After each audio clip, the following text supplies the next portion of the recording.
Today, I wanted to talk about attributes of people who are very successful but don't make the front page newses. We know about them in our personal life. People, your uncle or aunt who is very successful, who has made it very big in life. Their family would be from middle class, but these people would have climbed the ranks and become very successful. They wouldn't have yet become so successful that the world comes to know about them. But from where they started in life, they would have reached an awesome position.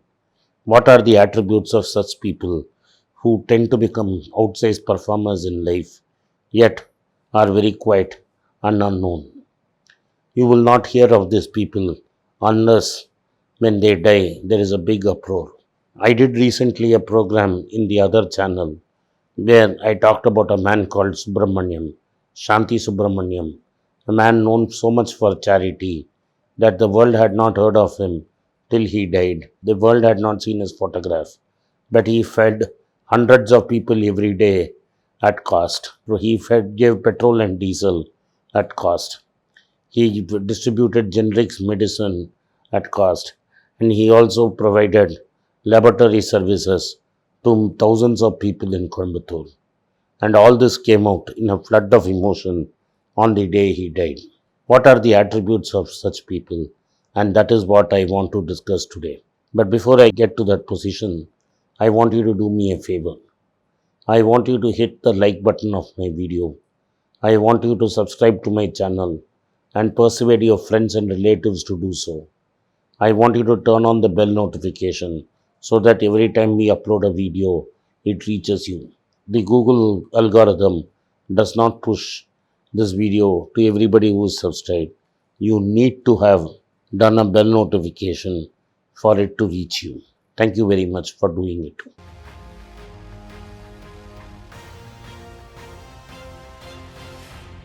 Today I wanted to talk about 8 attributes of such people whom I described. Such people are extremely happy to lose in many areas in of life, but want to win only one area big. So they may not be very intelligent in other areas, but whatever they know very well. One famous example that came to me is the former music composer M.S. Vishwanathan who died. He was a very close friend of Kannadasan. So Kannadasan and MSV went on a tour, and Kannadasan says in an audio program that MSV did not even know what was Soviet Union. He didn't know anything. But when they went to Leningrad and they showed him a piano and said Mozart had played in that piano, he rushed to it like a kid and played out a symphony from Mozart. That was the greatness of MSV. MSV might not have known many things in life, but what he knew in great depth, and that was music. And he did not have to know what are the countries in the world. Where is Soviet Russia? Where is Moscow? How many countries are there in the world? He had no interest on all that. What he needed to know was that everything about music. He knew about Mozart. He knew about the compositions of Mozart, and he could play Mozart very well. That is remarkable. Same you can talk about the great mathematician Srinivas Ramanujam. Ramanujam knew nothing except maths.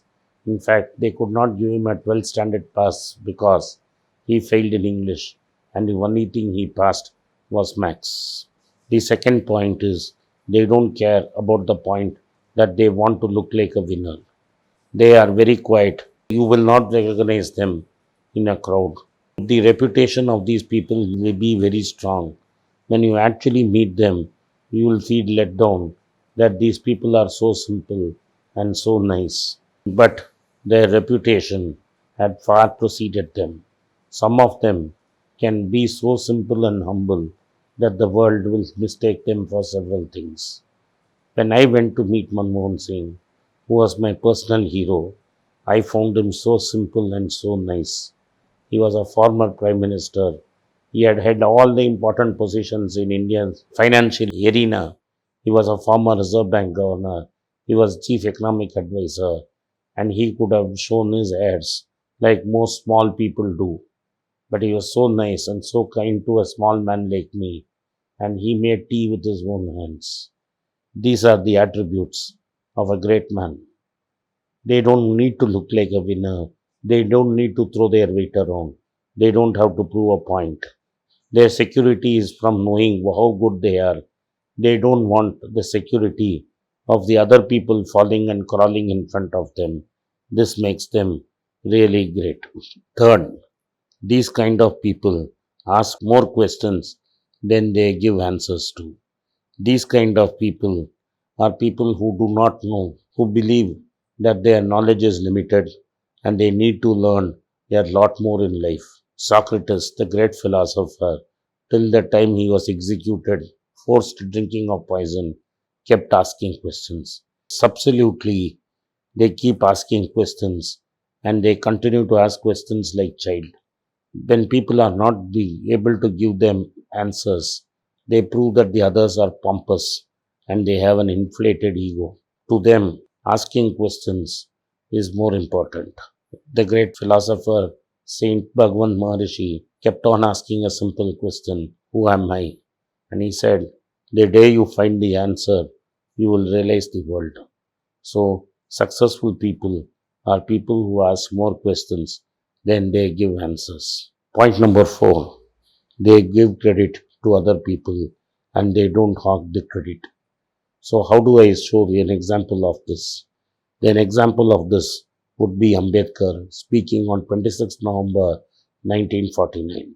Ambedkar had lost the election to join the Constituent Assembly. Congress, prodded by Mahatma Gandhi, decided to accommodate him in the Constituent Assembly. Ambedkar speaking said, I was accommodated in this august house. I only wanted to raise the concerns of my people. I was honored and surprised and honored when they made me part of the drafting committee. And I was equally surprised when members of the drafting committee made me the chairman. There were men more competent than me, and he named a few who could have been the chairman. That is the kind of people great people are.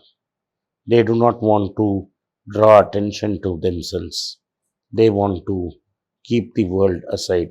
They want to tell the world that there are people who have helped them and require more. And because of the other people, they are more successful today. Point number five, they continuously poke fun of themselves.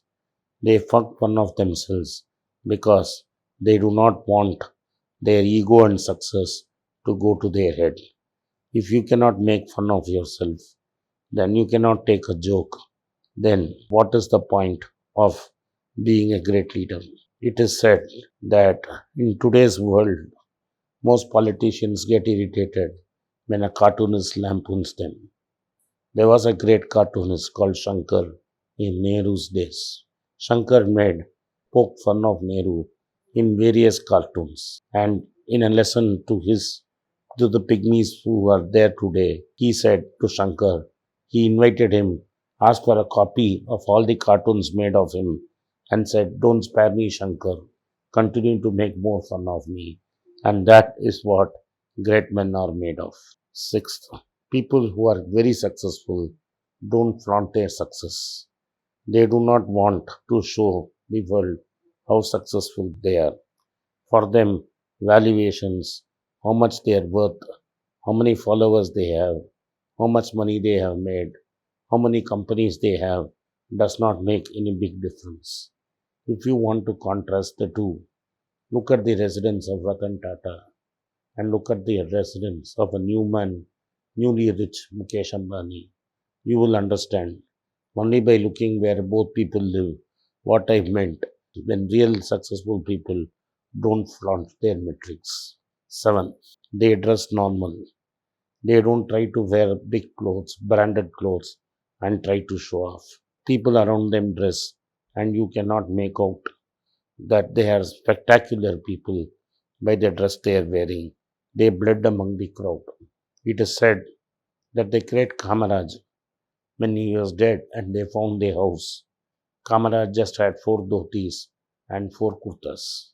The man who led the Congress in Tamil Nadu for 50 years. had just 4 sets of dress, all made of color cotton, and he had no pant, shirt, coat, or anything of that matter. Finally, they don't try to advertise their success. They are not hungry for publicity. In today's world, let us take it, they are not hungry for media. If you remember, go back to history, the same media which today is subservient to the ruling class was hunting Mr. Manmohan Singh, saying he was a peak prime minister who does not speak. Manmohan Singh always spoke to the media when required. It is the current leadership which has not done a single press conference. Successful people don't do PR. They talk when it is required. They don't talk when it is not required. People who have shallow egos talk when they have to get to power and stop talking to the media after that. Thank you for watching Berich. If you like this video, press the subscribe button of my channel, hit the like button and turn on the bell notification. If you use Kindle, you can buy the book using the Kindle link given below. If you want a hard copy, send a message to the WhatsApp number given below and my team would get in touch with you. At the very end, if you want to get in touch with me, please send a mail to berichenglish@gmail.com. I am grateful for your support of Berich.